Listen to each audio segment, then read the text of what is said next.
Thank you all for coming to the panel.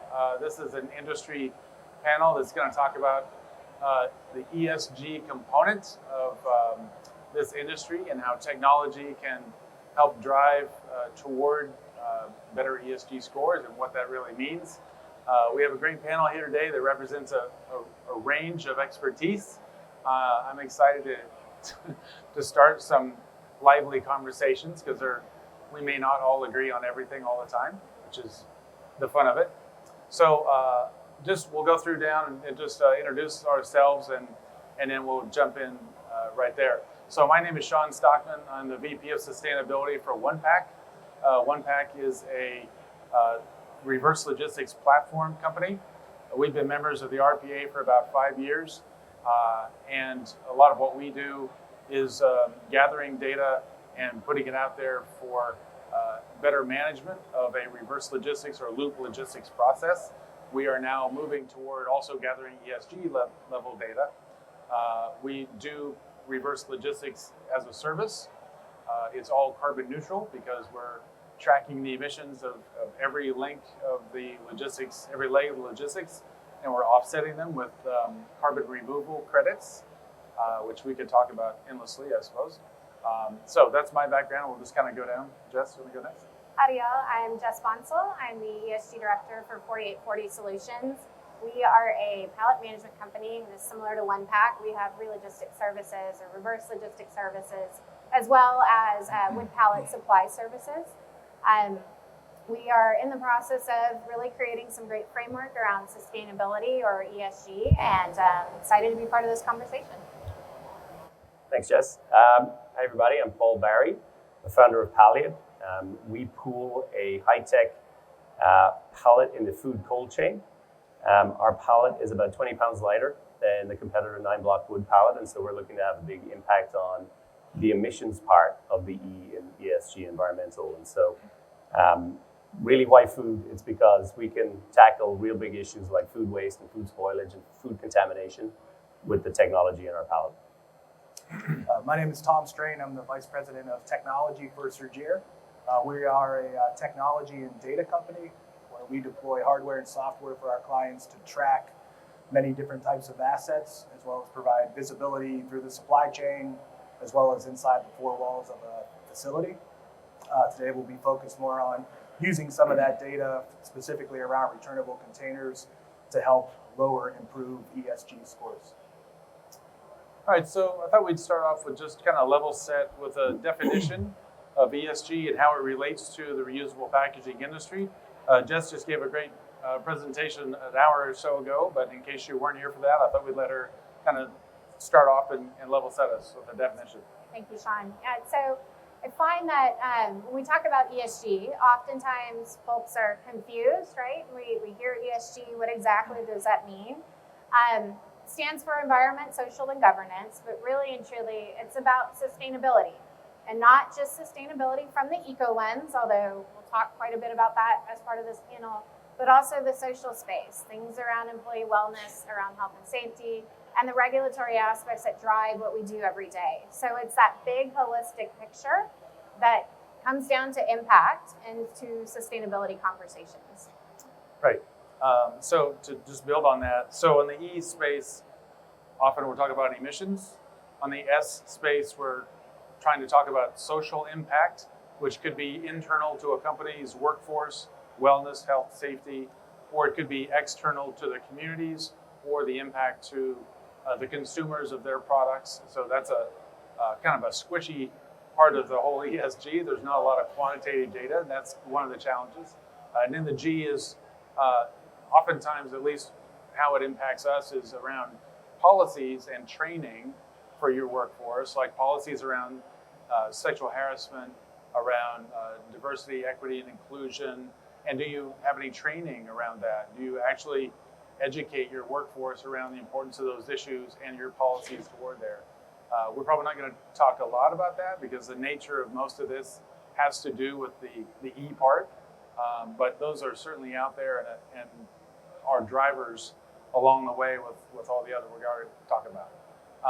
Paul has an interesting perspective on the context around this, And he has a whole theory that I'll just let him explain where we are in the whole ESG ecosystem that's out there and how you and we can or may not fit into it. So, well, where we are is such a difficult question to answer because I don't think you can talk about ESG or ESG scores without acknowledging the chaos that exists within the ESG world today. And for me, the big issues are measurement, benchmarking, transparency, veracity. It's the Wild West out there. And so if you look at ESG scores alone, there's about 160 different entities out there with a methodology for assigning an ESG score. What does it mean? How do you compare apples to monkeys, right? And so you have to acknowledge the chaos. And I think you bring it back to technology is really going to be key to addressing some of these issues, right? It's about measurement, it's about tracking, it's about transparency. And so technology is going to be the driver to hopefully a future where we streamline some of the guidelines and we actually have a system that is easy to understand and track. Yeah. I think part of that challenge, along with the ESG frameworks that are out there that a lot of companies, particularly bigger public companies, have to report into are GRI, SASB, CDP, a lot of those. And actually the RPA is working with some of those frameworks to try to get reusable packaging metrics on the table, even to be considered as part of a measurement that's valued out there. Because right now, there's really no place in any of the major frameworks to report the benefits and advantages that you gain by switching from single-use to reusables. And that's one of the challenges as from a policy perspective, like government policy perspective, they're not necessarily informed about all the data that can be generated from smart assets and from the switch from a reusable or from single-use to reusable. And so it's going to take some evolution, I think, from a framework perspective, not to mention I guess the convergence of those frameworks, like SASB and GRI are actually talking about merging, which would be good if they can agree on anything. But that could take years before we actually get to a stable framework that even a majority agree on. I'm not sure we can get to a framework for S&G where you can do real comparisons across industries, across companies, across geographies, right? I think there should be more focus on what actually is identifiable and trackable. And so, E is environmental, but really it's about emissions. And if we're truly serious about having an impact on climate change, we should focus on emissions and we should focus on quantifying and tracking and benchmarking emission standards. That's a great segue. I think part of that quantification challenge is data-driven. Right. And the data is driven by or generated by technology, right? Devices. So Tom, if you want to kind of give us a range of what's out there that could be generating data that's useful in ESG reporting. Sure. I mean, today if we just focus on reusable containers, some reusable containers have zero tracking, right? There's not an optical barcode. There's not anything to identify what it is, where it's at, how long it's been there, how did it get there. If you kind of go up from having nothing to optical barcodes, right? Those have been used in the industry for a long time, but still with the optical barcodes, there's manual intervention required, right? Somebody needs to scan it. Did they scan it properly? Did they scan it at the right time? So on and so forth. Then if you keep on going up from like an RFID perspective, you kind of take that manual intervention out and you can do large volumes of containers that are leaving manufacturing plants, going to suppliers, so coming back full, going back to the manufacturers from the suppliers. So that's from the RFID perspective that's where you can really start getting some kind of traction on, where are these assets at and how long have they been there? Are they cubing a trailer properly? Are there opportunities to continue to improve in that regard? And then you keep on going up the chain to like very powerful IoT onboard devices that are on pallets or different returnable containers where you can get things like GPS coordinates and temperature and if they were potentially damaged during transit. So you have that real-time access to what's going on with those specific pallets, or it could be a container, it could be the parts in those containers. So there's that big spectrum of how to establish what makes sense to measure so that everybody can measure it in a standard way. And there's always that trade-off of, the manual effort versus cost, right? How much, there's a volume component to it. There's a lot of different things that need to happen, but I agree with Paul that there's got to be some level of standardization of what can you measure so that everybody can measure it in order to make improvements in this area. So I mean, it's a good point where I think one of the decisions that the companies have to make in terms of choosing a technology has a little bit to do with what do you want out of it? Sure. Like what kind of data are you looking for?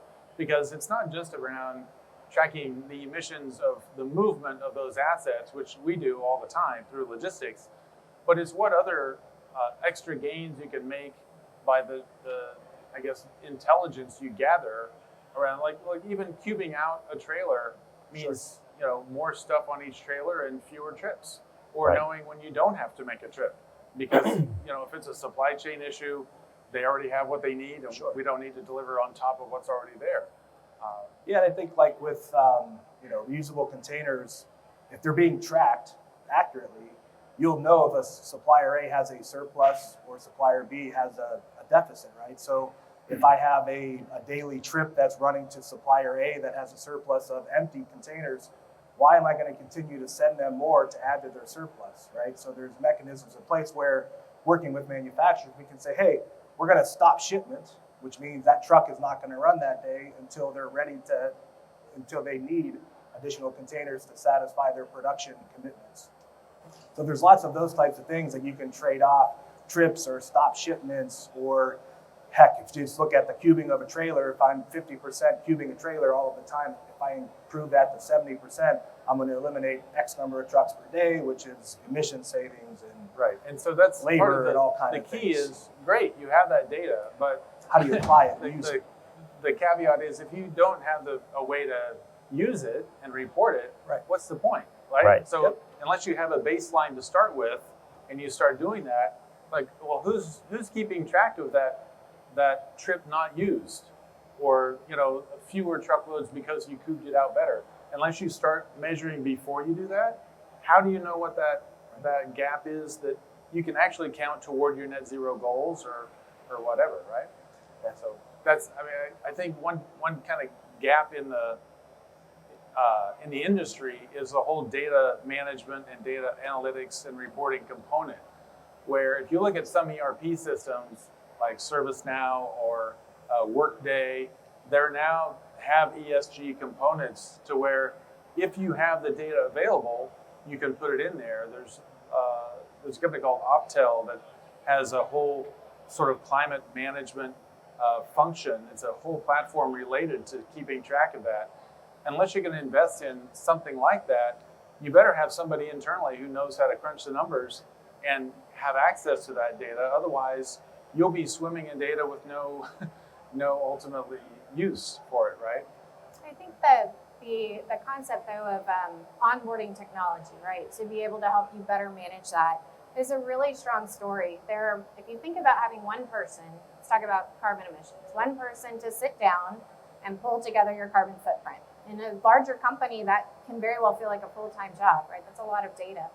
There are a number of platforms out there that are coming to market with API integration to grab your data out of NetSuite or Logix or whatever tech platform it is that you're utilizing to track your product and help you automate that process. And that spend of onboarding those platforms, a lot of people think, oh, that's going to be this huge spend.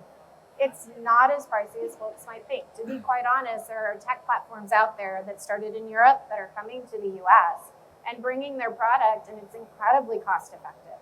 $40K, you can't pay someone $40K to do a carbon footprint for you, right? So that tech enablement becomes really, really incredible in terms of helping to solve those challenges, but then also freeing your resources up to do the jobs that you need them to do day to day. And it's ultimately a cost of compliance. I mean, at some point, when the SEC comes out next year with whatever regulation they're coming out with for public companies and the suppliers to public companies, as you mentioned in your panel, unless you're able to generate that data, you're not going to be among the vendors they choose to work with.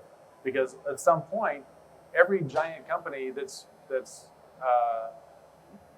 got to comply with federal regulation is going to only choose partners who can support their ESG goals and their mission and the data that they need to quantify whatever they're doing so they don't get accused of greenwashing.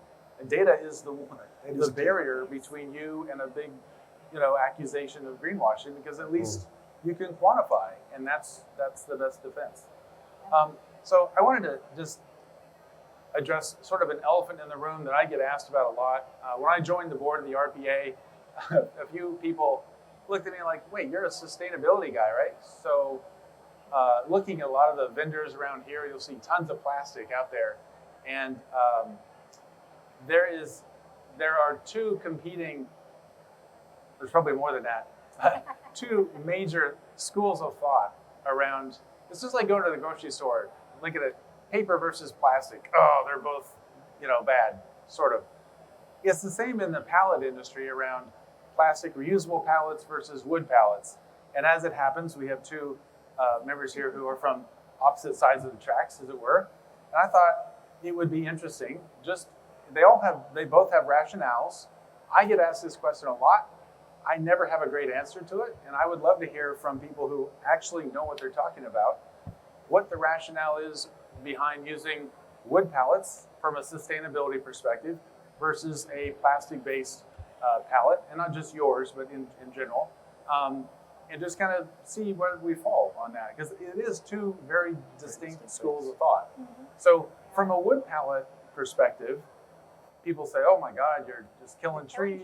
And you're killing trees. Everybody loves trees. Why would you kill a tree? Yeah. But it is renewable and it's compostable and all that stuff. So what's the scoop around somebody looking at one or the other? Why would they choose wood, or what are the sustainable benefits of wood? Yeah, so number one, it is renewable, right? We can plant forests. We can plan planting forests. Most of the native wood that comes into the lumber for creating wood pallets, new wood pallets in the U.S., is coming from a managed forest area. It's not coming from a rainforest. It's not being uniquely sourced or coming from a space that's a special habitat. There are certification requirements that go into that. So you're talking about utilizing a resource that is not only regenerative, but also as it's growing has tons of other great environmental benefits, right? Trees remove excess carbon from the air. There's other things that their root systems do as they're being planted in terms of creating soil retention, keeping our waterways clean. Lots of really great things that trees can do. And when we can smartly manage that resource, it is a regenerative resource. But I think on the other piece of that, which we'll kind of pass over to the plastic pallet side, there's a right selection and the right tool for every industry. And so there are a ton of benefits for wood pallets. I am a huge fan of them, but I think there's also that informed decision that every single person that's utilizing a pallet has to make. And some of that may point to a different space. So there's plenty of room for everyone to play. So, and just to round that off, at the end of a life of pallets, I know that there's a huge reuse network out there. I've seen patio furniture made with wood pallets, tables, chairs, benches, sculptures, all kinds of things out of wood that came from pallets. So there's a reuse, and then at the very end of the life, if it goes to landfill, it's compostable and it will eventually disintegrate and become part of the soil. Yep, and if it was chemically treated, it can become a pellet for biofuels, right? So there's also that space if you're dealing with that too. All right, so on the plastic pallet side, what I usually get is plastic, oh my God, it's all fossil fuel based. Why would you want to use or make more plastic? And I realize that pallet is not actually 100% right, plastic. I actually get to wear both hats. So you can explain your particular take on that, but That's right. But I'd like to also see you defend the plastic pallet industry. I'm happy to. Yeah, I'm happy to. Always fun. And so PALIot is a plywood pallet with a coated polyurea. So, we are a hybrid essentially, right? And so we do have the benefits of plastic, and there are some over wood. But I think the mistake people make sometimes asking this question is there's no understanding for the context of the supply chain we're in, because the supply chain is so different for, say, food versus chemicals versus pharmaceutical. And I think, there is a sustainable use case for wood, just as there is a sustainable use case for pallets, whether it's closed loop, open loop, or what particular world you're in. And I think, so it's about understanding the specific context of where the pallet's going to be used before you can really say, okay, within that context, plastic is more sustainable or wood is more sustainable, right? And I think, like Jess said, this is a very big pond that we get to play in, and I think there's room for all of us, and I think there's benefits from using plastic versus wood, or even better, a hybrid. And so I think that's the answer. I think we're all going to be around for a long time because there's a need for us. Yeah, that was expertly dodged. No, what I usually get from the makers of plastic pellets is that generally they can be ground down and reused into the making of more of them, which is great. So you'd only have to extract virgin materials once in theory, and then you have this endlessly reusable or recyclable core amount of material. The question is, at what point do we have enough plastic in the world to just stop extracting? And I don't think we're ever going to get to that point because it's just not the nature of human experience. Right. But so I want to shift gears a little bit around a topic we touched on yesterday around the investment climate and that kind of thing. Yeah. You pointed out in your presentation earlier that the amount of money flowing into ESG-oriented companies and technologies is just growing by leaps and bounds. And part of that is around the technology piece because they recognize that without the data, nobody can prove anything. And so money is flowing into reusable pallet companies, reusable packaging companies, and the technologies that drive them. Paul's got probably more experience than anybody I know around the funding side, poor guy. For my sins. But in terms of where you see the current climate for the investors looking at the range of options out there, is it waning or is it still going up or what?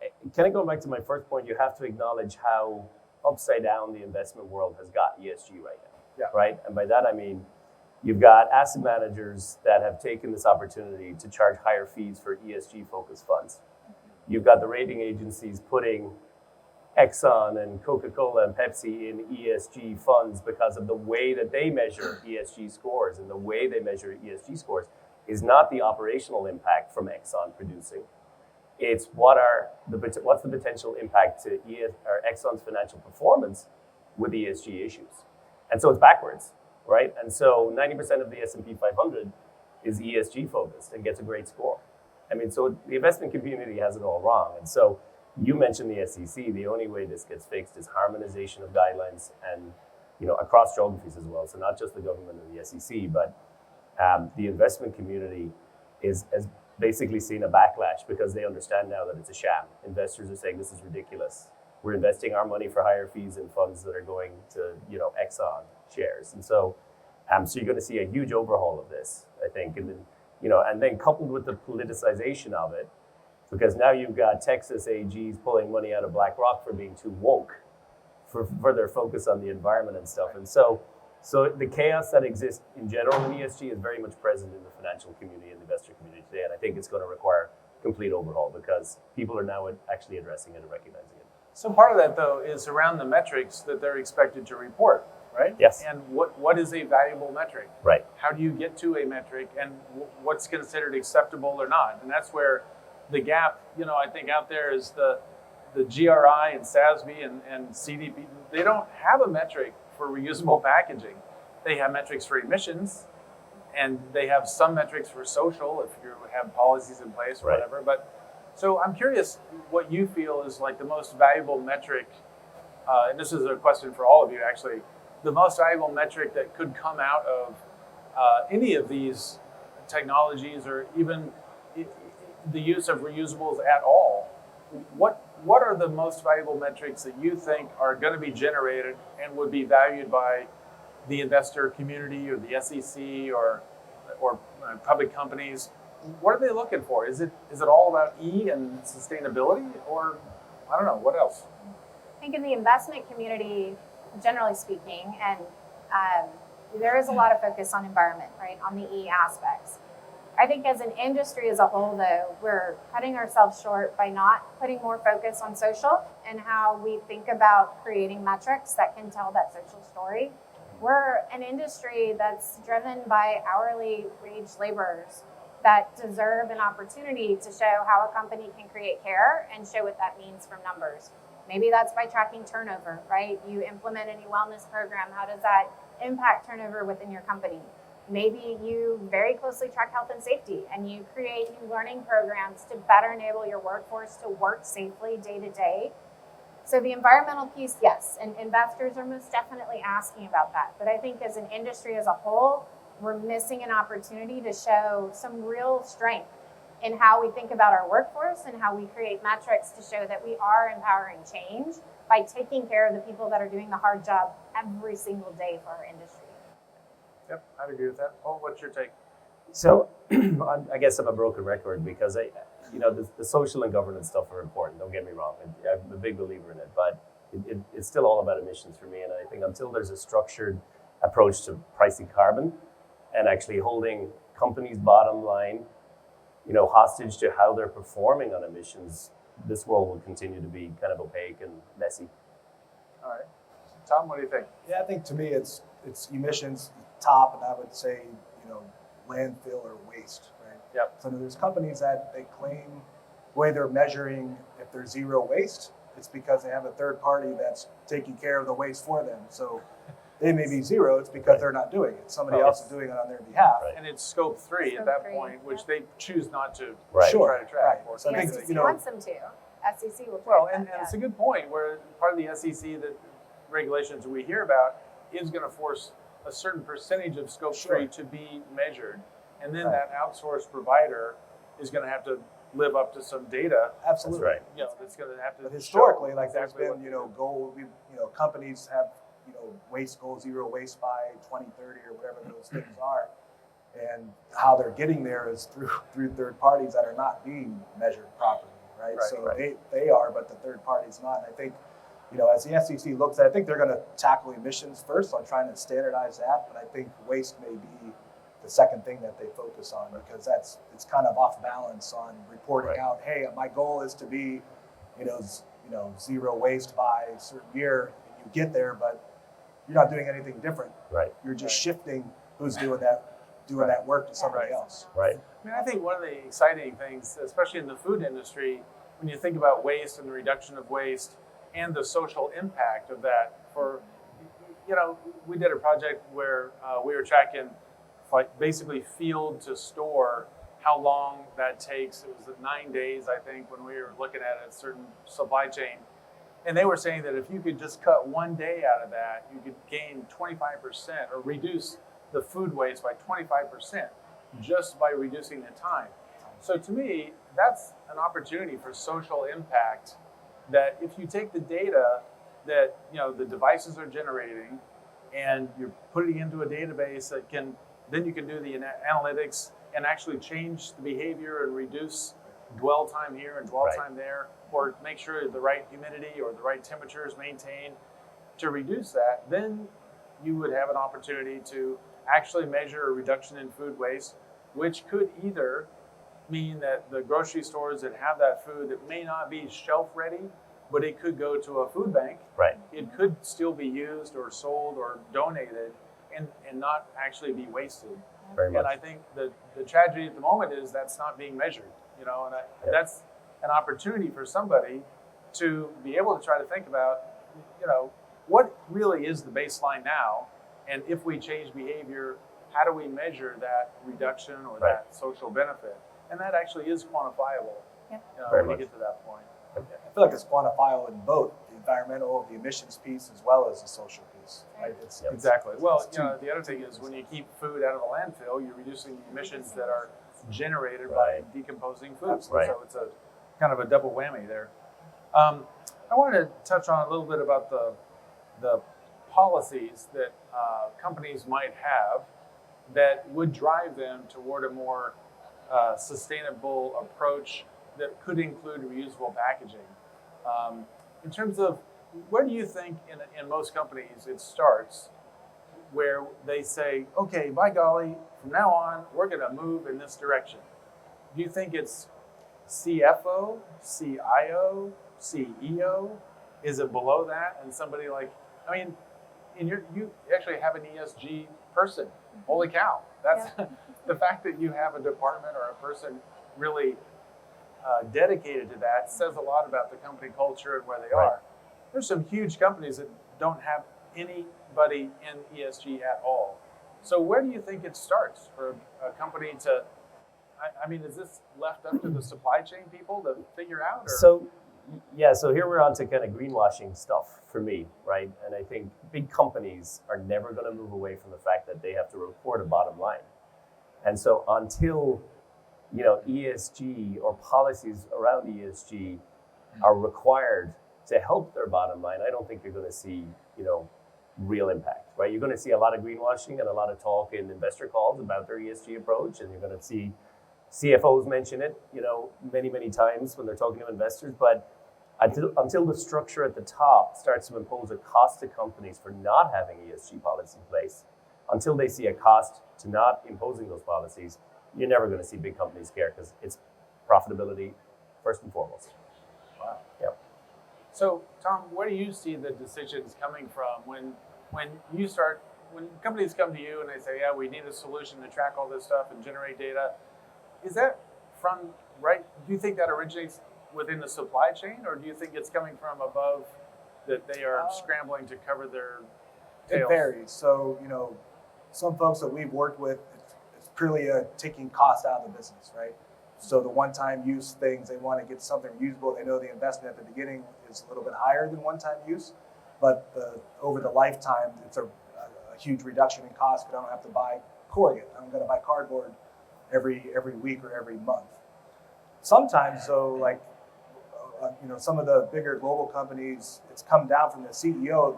They want to have sustainability targets, right? Not X emissions or waste or whatever the case may be. So what we've seen is sometimes CEO, they don't care candidly where they get those numbers, where they get the savings. It could be supply chain, it could be how plants are operated, it could be many different things. But in certain clients, they've come down, and then it kind of comes from the CEO's main vision down to supply chain, like in our case.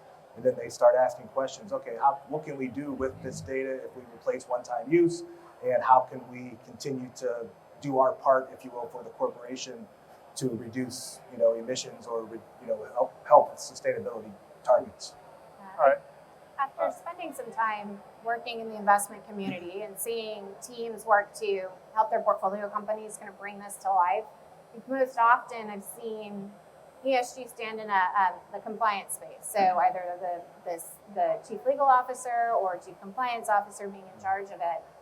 But to create a really robust program that moves and shapes and understands that impact, it's integrated. It's supply chain. It has to be bought in by the CFO. It comes from finance.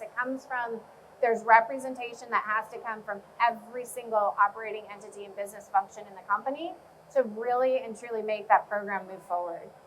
So I'm a party of one, ESG number one, but my team has people from across our company. We have representation from every department, and that's the only way we're able to be effective in growing a program and moving it forward. We also have an ESG working group in our country, and we have someone from HR, we actually have a VP of governance, so she's an obvious one, and then operations, Yep. And then me on the sustainability side. And so it really does represent the whole span of the company, because there's opportunities in each of those areas, from operations and efficiency gains and that kind of thing.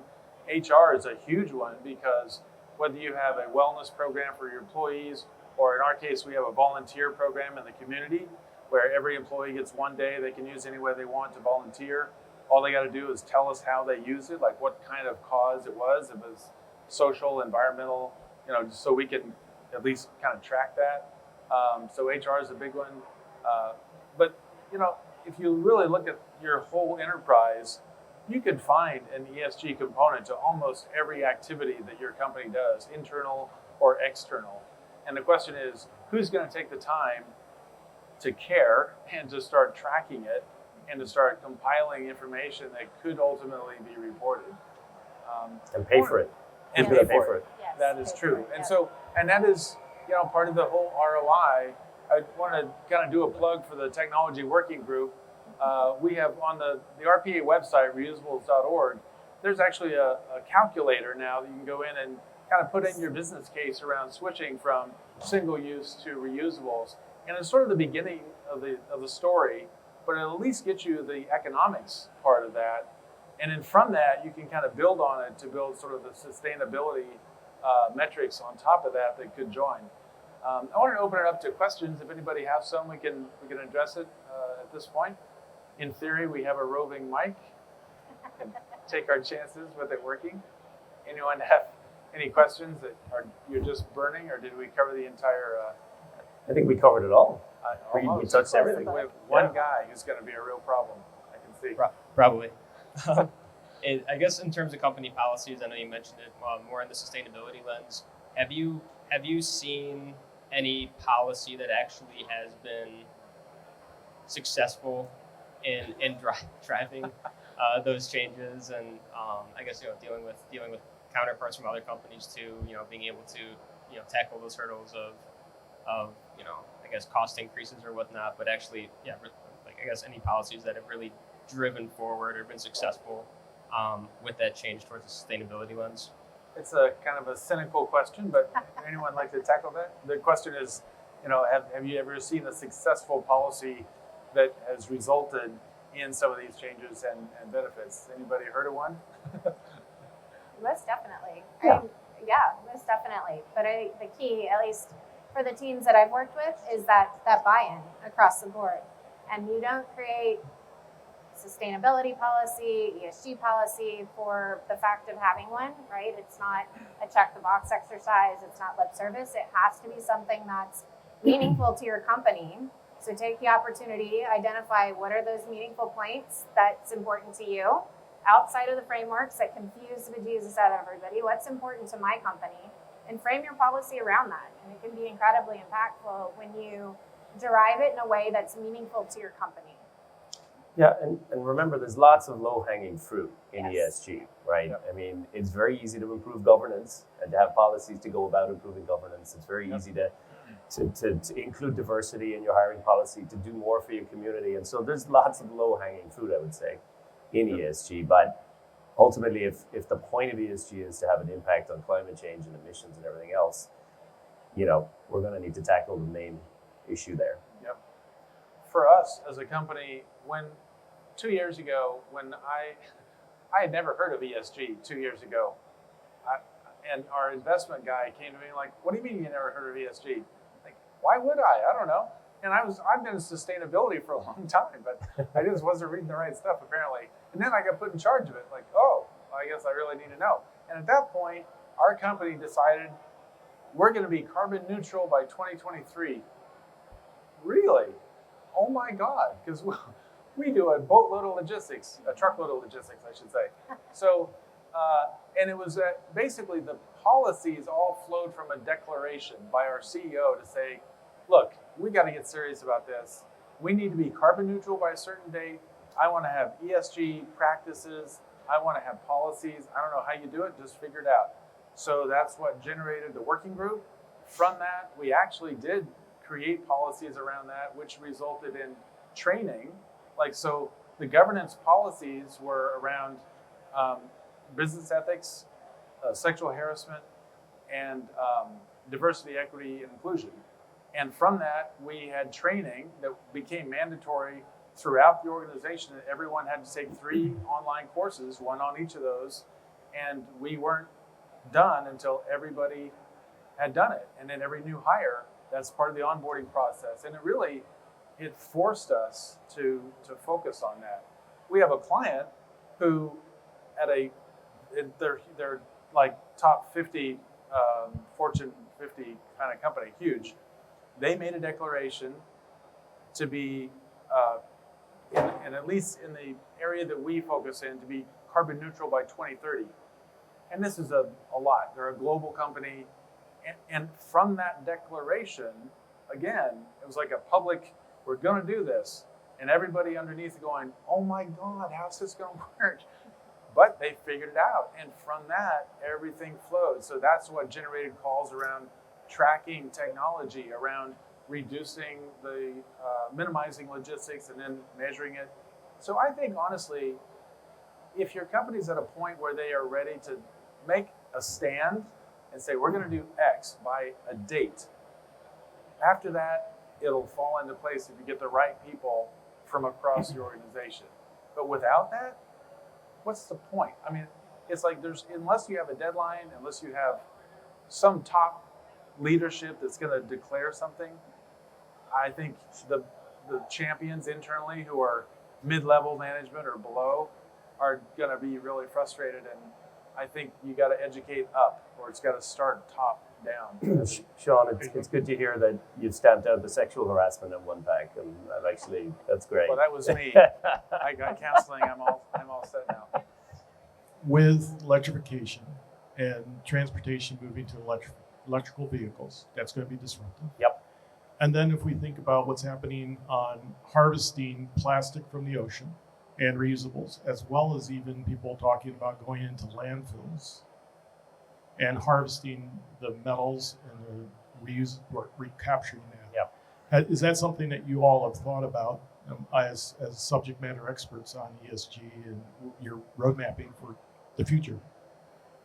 I could take that first if you don't mind. Yep. So in our case, we're actually we're a platform company for reverse logistics. We don't really care what comes back. All we do is bring stuff back that's out there. It's a circular economy engine. At the moment, we're doing a lot of electronics and IT equipment. We also do reusable packaging and loop logistics. But it could just as easily, and in fact, we have a project in front of us around clothing, around toys, around books, around all kinds of things to divert them from landfills and bring them back into a circular economy. So to me, what you're describing is a much more circular approach to everything. Right. And I think we're all going to go in that direction one way or the other, whether it's kicking and screaming or rah-rah. The question is, are the pallets, are the tracking devices, are those going to be instrumental in speeding that up? I think it will be, because it's all kind of part of the same mentality of a circular thinking and changing away from one direction to circular. And I think that's going to spill over into almost every category. I don't know about what you guys. Yeah, I think subject matter expert is definitely not what I would call myself, but I think we've been very narrowly focused on our own world. So it's been very important in the design of our palette and the design of our technology that we have an end of life plan for that, right? And so we've been very focused on our narrow world of making sure that we're circular and we're reusing and we're recycling at the end of life. And so big human issues like harvesting plastic from the ocean and stuff like that is obviously is a crisis of our time. And I think it's going to take things like new science to figure out how we ultimately end up solving that, right? Because we're going to need some kind of organic matter breaking down, plastic in the ocean, for example. And these are huge issues. And I think we're very focused on our own narrow worlds and making sure that we're, circular, I would say. But I think there is a way that we can contribute to what you're talking about, which is a much broader, massive issue for humanity. Yep. I think like with some of the plastic totes, for example, the reclamation, I know some folks, what they do is like if they become, if they're broken or damaged or whatever the case, they're out of service, right? They typically, some of them will put them into certain areas within their facilities, which will then be shredded. And then the shredding of that would be kind of go back into creating new plastic totes or whatever the case may be. So, there's some that are, but again, they have the data to know, okay, these are damaged. We're going to classify them as damaged and we're going to put them in a certain area. Some, like in the automotive industry, if there are certain types of containers that are not going to be applicable for the new model year. So once they don't need them on a day-to-day basis to bring parts to the plant, those will go in a certain part of the facility and then they'll go through the reclamation process, however they do that. But again, they have the data to know, what are they classified as, and have they gone beyond their useful life? Are they damaged, whatever the case may be? But at least they have some idea of where those types of assets are so that they can put them through the reclamation recycling process. Similarly, for us, we look at that in terms of production yield. And so how efficient are we able to be with those wood pallets that are coming into the facility? If they're at end of life, they're damaged, can we break them down and reutilize that material to repair other pallets that aren't in as bad of condition and put that pallet back into use? And we do track that. That's an important metric for us that we look at, and we look at trying to improve that year on year so that we can understand if we're getting better at that reharvest, reuse, and then putting back into the production life cycle. I would just add to that I think in general, I'm hopeful that through the electrification process, particularly with vehicles, and I'm thinking cars and trucks primarily, that the factories that are being built now by GM, Ford, even Tesla, are being built with circularity in mind, where they know that every component of that vehicle has a life cycle and that they need to account for what happens at the end. And I think that's the interesting thing about the times we're in now. The new factories that are being built are nothing like the factories that were built 20, 30 years ago, because it's evident that you're going to be held accountable, whether it's through an extended producer responsibility law or the SEC or some other compliance issue. So everything that's being built now, I think, has a circular component to it that's radically different from what used to be. And that gives me hope that the industries that are providing the circular technology and circular logistics and all the components that make that up, we're going to be a needed part of that, because that is exactly what's been lacking for years, the thought around it and the planning behind it. And now I think we're in a really great spot to hopefully influence, if not really have an impact on moving in that direction. So, yep, one more question. Okay, Sorry. make a quick two-part question here. So how do you track your supply chain, your tier 2, tier 3 suppliers for ESG? And then the second part is, what are your thoughts on energy offset credits? Wow, that's a final question. That's a big It's one. like a Yeah, 30 final seconds. question. Nice. You want to do the first part, like how you track supply chain emissions? Is that in your wheelhouse at all? No, I mean, from a ESG or an emissions perspective, we help clients to track materials to this tier 2 and tier 3 suppliers, but candidly, the ESG stuff is more at the parent level, if you will. Yeah, so from our perspective with the manufacturing facility that we're currently setting up, we're undergoing a full life cycle analysis of the pallet, and that includes an audit of all of our suppliers of the key raw materials and the bill of materials in the pallet. And so out of that, we expect to devise a strategy which is always looking to optimize, what are the results of our life cycle analysis? Because ultimately, I mentioned veracity and transparency, and PALIot's all about a 20-pound lighter pallet and reducing emissions by shipping product on our pallet versus a competitor. And so, but we can't be truly honest with our investors and with our customers unless we have complete transparency around our manufacturing supply chain, around the emissions in our manufacturing supply chain, and then how that feeds through to end of life. Yep. Yeah. Yeah, I think for us it's a little bit different. Most of if you think about suppliers, are customers. So there's a bit about us supporting our customers with metric collection, but also holding them accountable. In the space where we do have virgin supply, it's just about ensuring that we're understanding where that supply is coming from and having the appropriate tracking mechanism in place so that we can support that tier 2, tier 3 reporting back to our customers by our own tier 1 viewpoint.